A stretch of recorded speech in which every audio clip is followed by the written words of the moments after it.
I run the Investigative Reporting Workshop. This started as an idea interviewing important journalists of the last 60 years, two dozen of them. This is a website, investigatingpower.org. It was released in April 25th. That's working. The idea was to look at the great moments of truth in contemporary U.S. history and the journalists who have played a significant role in that history, and to identify them and talk to them before they left this planet. I urge you to check. There's 100 hours of material that is whittled down to 51 produced segments, 42 conversations, and 9 mini documentaries. Margaret Ibrahim here was a senior producer who worked on it with me, and we had 23 people altogether. That is the basis for this. Today we have a spectacular panel.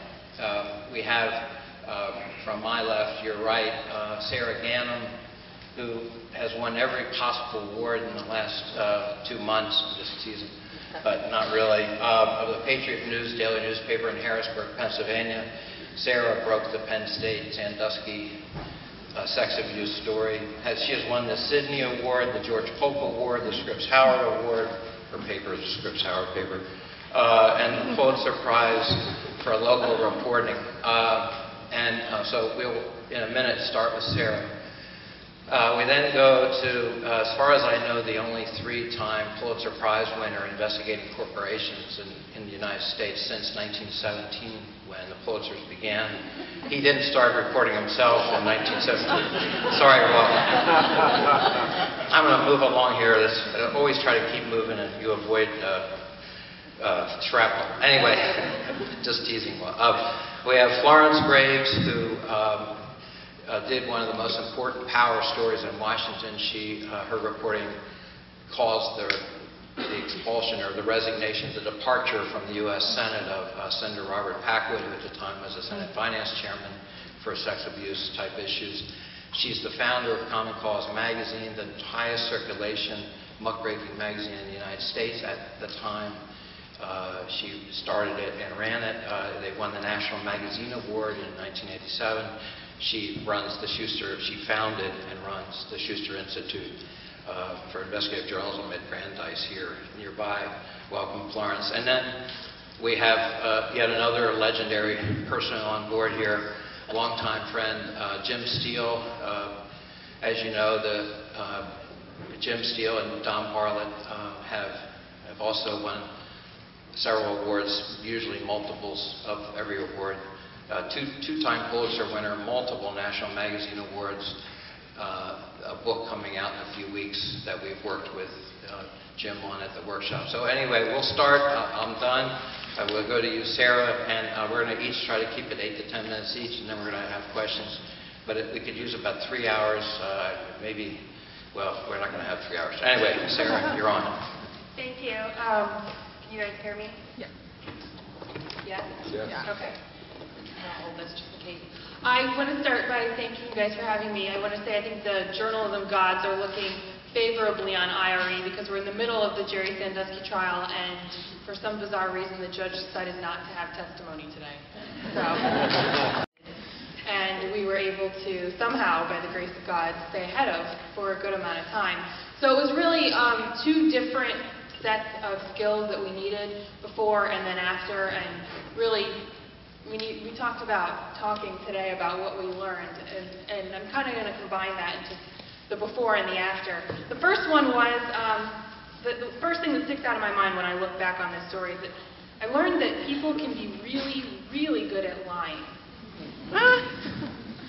I know we all know, none of us are naive enough to think that no one lies to us, but some people are very, very good at it and very convincing, and trying to sort through when someone is telling, there's a difference between slamming the door in your face and saying no. And then there's coming out of your house or allowing a reporter into your house, sitting on their couch and having a 2-hour conversation with them, and the entire thing is fabricated. And in a way that is meant to throw you off track. And how do you overcome that?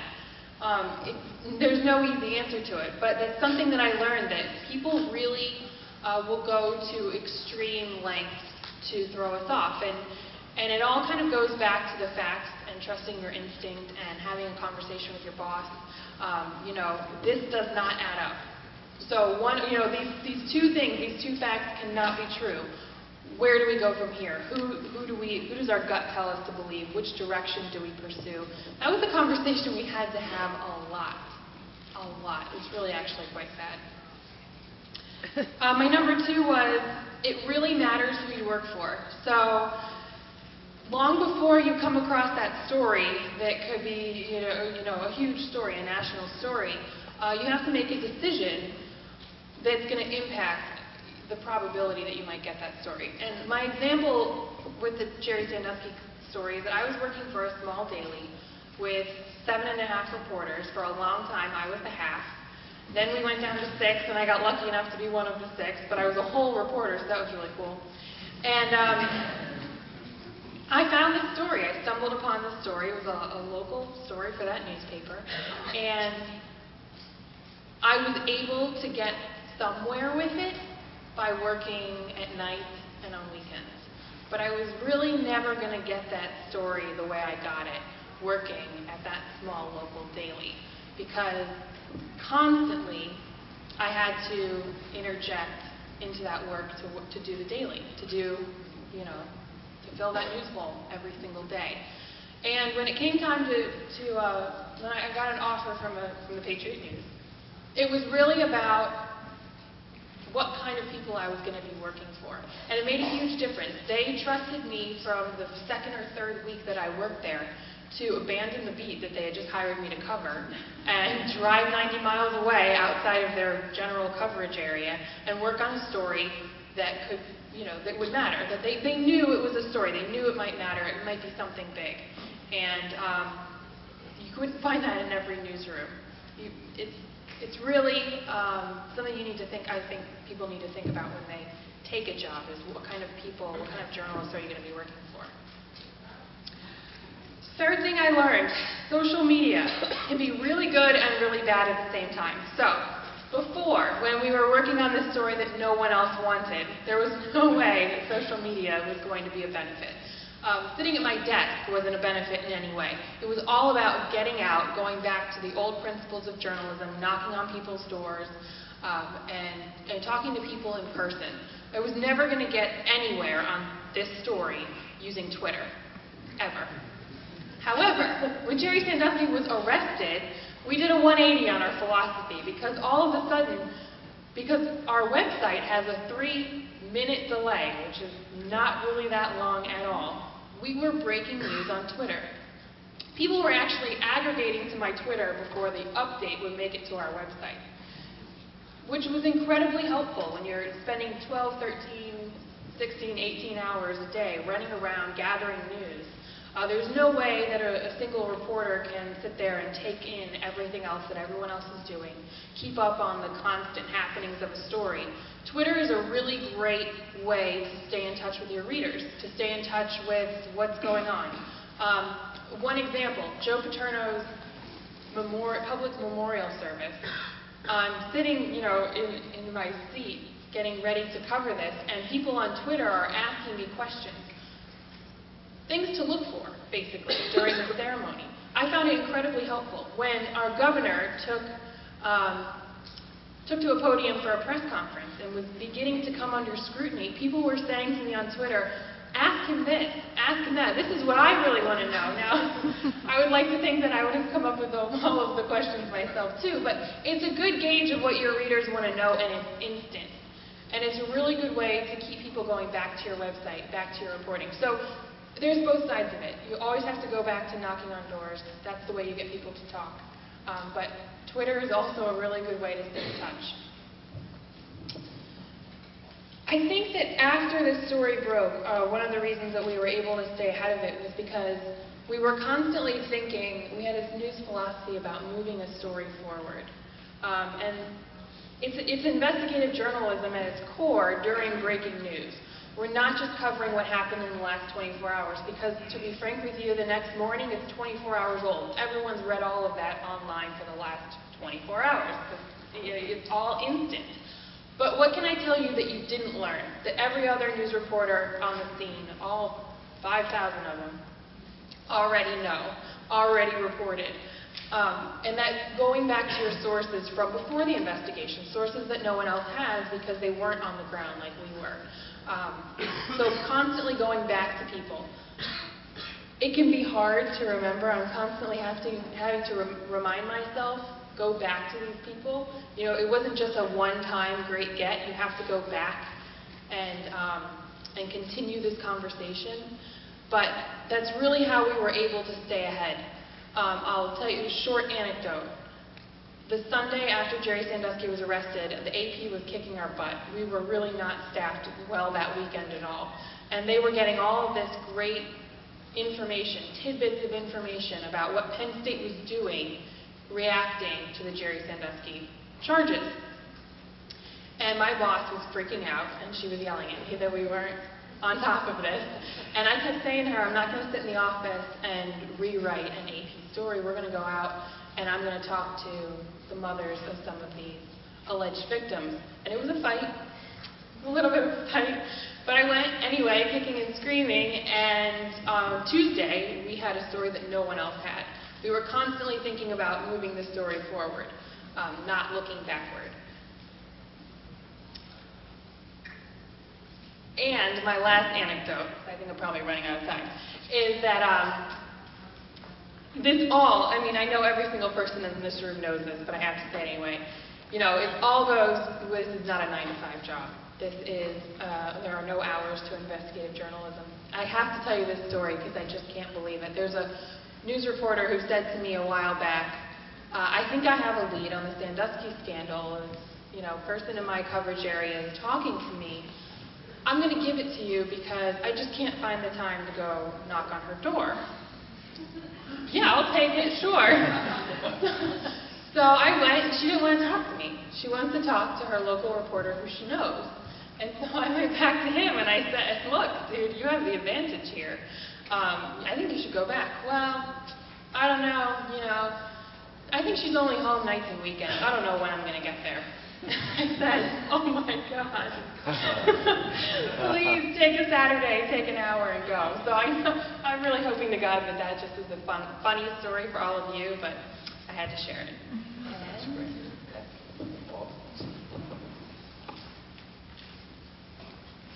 Can you hear me? Here with Starbucks here. You got to make some money somehow, you know. I grew up in the Midwest, where railroads, tracks, train sirens, or whistles were part of the fabric of life. When we ditched school, we'd walk down railroad tracks because nobody could find us. You know, even to this day, the sound of a train whistle is soothing to me. But I also knew that trains are dangerous. And on the night of my senior prom, one of the most popular kids in school was killed at a railroad crossing close to my house. I was raised to believe, as were all the kids my age, to believe that it was always the driver's fault when there was an accident. The words stop, look, and listen were drilled into my head over and over and over again, in clubs, in schools, in public service announcements. It was the conventional wisdom that if there is an accident, it's the driver's fault. I mean, trains can't stop, right? You know, cars can. There's a certain logic to it. But conventional wisdom, as we all should know, is the mortal enemy of investigative reporters. Conventional wisdom is that little flashy thing in Men in Black where they wipe out people's memories. Conventional wisdom is the sustenance of far too many editors, and you've got to challenge them, shake them with the facts. In this case, conventional, and that's not always true, but in this case, conventional wisdom was wrong, because it was not always the driver's fault. Railroads had been using front groups to push this message that it's always the driver's fault.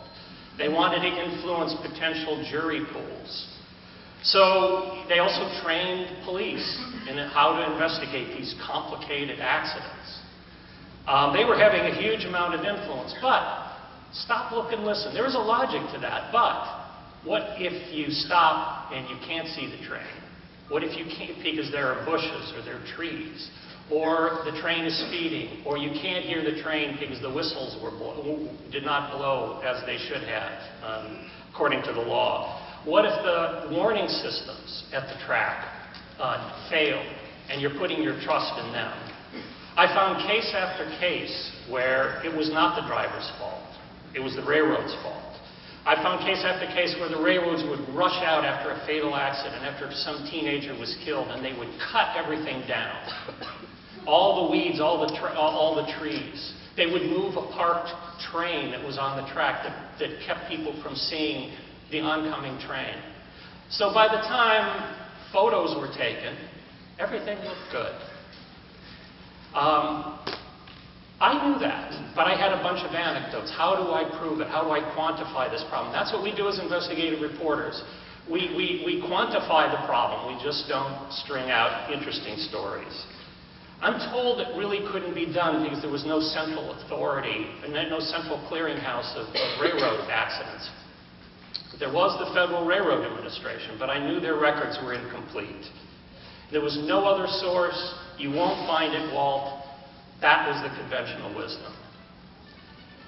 I'm a big believer, as all of you should be, and you may have heard this before. If you haven't, I'm telling you now, that everything you want to know is written down somewhere.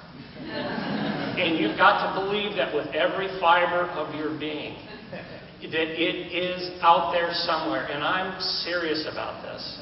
Because if you don't believe it in your heart, and you don't, go to bed thinking, I know it's there, you will not keep pursuing it when people tell you, no, you can't find it, or it's not there. And I believed that somehow I was going to be able to quantify this problem of these deaths. And all of a sudden I came across some database that I never heard of called the National Response Center, run by the Coast Guard. What's the Coast Guard doing working on railroad accidents? Well, U.S. government. So, long story short, there was dirty data, it was unclear. These were reports that were unfiltered by police, by neighbors of people who were in cars and saw accidents, and there was a number and they called it. So it was all raw data. But the reports came in with the time. And I'm thinking, well, what if I were able to take this database and compare it to the Federal Railroad Administration database and see whether the railroads are reporting this quickly as they're required to by law? Well, I am not a statistician. I am not a car reporter, but I do know the importance of it. And I want to urge all of you to think creatively. Even if you haven't gone to car seminars and you don't know how to do the fancy numbers crunching and analysis, you can still think. We can all think. And I thought this through. And I said, I can compare these two databases. I just have to find somebody who can do it for me. And I did, fortunately. And we matched them. We found out that the railroads weren't reporting them. I used the same philosophy when recently on the railroads, on the horse race accident, drugging, doping scandal that we've been reporting on. You can't quantify all the breakdowns, I was told. Well, one day I'm reading the racing forum. We all do that at the New York Times. You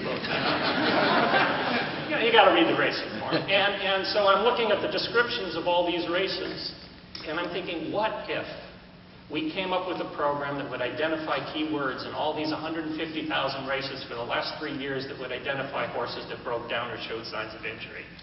I came up with that idea. I had to find somebody to carry it out. I'm going to close out, because of using my time here, is just to urge you to recognize the importance of database reporting, that you don't necessarily have to do it yourself, but if you don't have anyone else to help you, learn it. And if you can't learn it, come to these, yes you can. Come to this, I can't, but you can, you're smarter than I am. At the very least, learn Excel and use that to manipulate the data. There are incredible truths that are revealed by that. Thank you.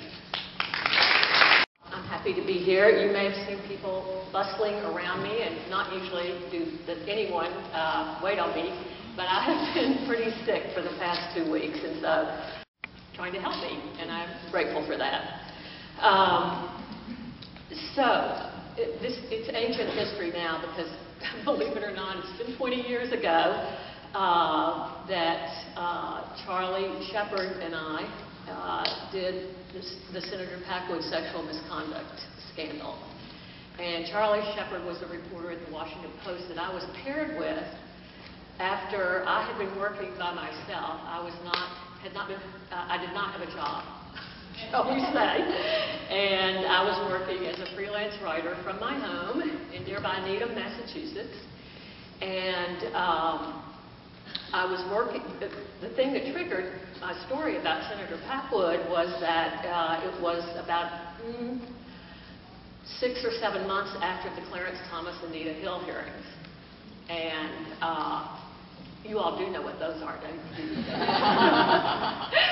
And so, as you know, Anita Hill made a huge, changed consciousness overnight, literally, among a lot of people about what thousands of women were experiencing in the workplace, which was sexual harassment and sometimes sexual assault, and even rape, and had no one to turn to because it was the shared narrative. This is what happens. This is what powerful men do. Get over it. You want to be in the workplace? Get with it. Toughen up. So I waited and waited for the New York Times or the Washington Post or the Wall Street Journal to do what I thought was the most obvious follow-up story following Walt that. was not there. But No, of course not. Had he been, forget it. You would have done it, I know. So that was sexual harassment on Capitol Hill. I had been in Washington for a number of years. I knew it was a huge problem. You could not get anyone to talk. And I certainly understood why. They would be toast. They would be history. You don't talk about a member of Congress on the record and get away with it. And nor would you have been believed. And so, but Anita Hill had broken the ice. Some doors had opened. I would say no, doors didn't open, a crack opened. And so people were becoming braver and braver. And there were women who were working on the Hill or who had worked on the Hill were getting more and more outraged that their story, a story they knew about, was not being, followed up on, was not being taken seriously. It was Anita Hill, goodbye. That was it. End of story. I can guarantee you that there is no way the Packwood story would have been in the Washington Post ever. I can't say ever at that time had it not been for Anita Hill. And I had Marty Tulchin of the New York Times, who's a brilliant Washington correspondent. I was on a radio show with him when Alex Jones did On the Media, and he said on the radio, the New York Times would never have done this story. And Alex said, well, why? And he said, because the Times does not like to write about people's sex lives. And Alex turned to me and he said, what do you think about that, Florence? And I said, my answer is, we weren't writing about his sex life. We were writing about his abuse of power in office. That was a very serious abuse of power. It was not about something private, it was public. And that really is what's going on, what was going on. It was a misunderstanding that continues today but has improved between what is private and what is public, especially when it is related to sexual behavior. And some of the problems, to think that the Sandusky story has just come out. What happened? Why weren't these people speaking? And I had the same question about the more than 40 women, at least that I know of personally, and I believe there were dozens of others, that said that Senator Packwood had come on to frightened. People left their jobs. They were terrified of him. How could that story have never been done? And how could so many people told me everyone in Washington knew about that, like you think you are. Everyone knew. I said, well, really? Well, if everyone knew, why didn't anyone report about it? And you probably know the answer. Packwood's story was the first time more than one woman had gone on the record with such complaints against a U.S. senator. It's the first time the Senate Ethics Committee had investigated allegations of sexual misconduct. In fact, it was not part of the ethics rules for the Senate. Didn't matter. The first time the committee had voted to expel a senator, a historic Supreme Court case won by the Senate over the privacy of Senator Packwood's diaries, and whether they were really should be public and considered relevant to the investigation. Packwood was eventually charged. There was an investigation, and this is because the public got behind it. And they said, particularly people in Oregon, and said, we have known about this. Everyone knew. No one cared. And so they, once this came out in the Washington Post, they were like, you better do something. And so that's what actually led to the hearings and his eventual threat of expulsion from the Senate, and he resigned. So, by the way, the story also helped lead to the Congress finally passing employment laws to cover Congress, because they weren't operating under the same employment laws that everyone else in the country was. They had exempted themselves. So what did I learn? Well, we know this because of this, the topic here. This story was all about power, and it's perhaps in a different way than you think about it.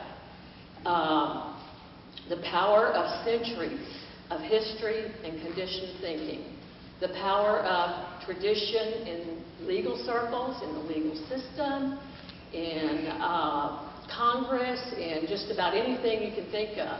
People thought that what Senator Packwood did was a perk of power, including, this is also about the culturally conditioned power of silence about things related to sex.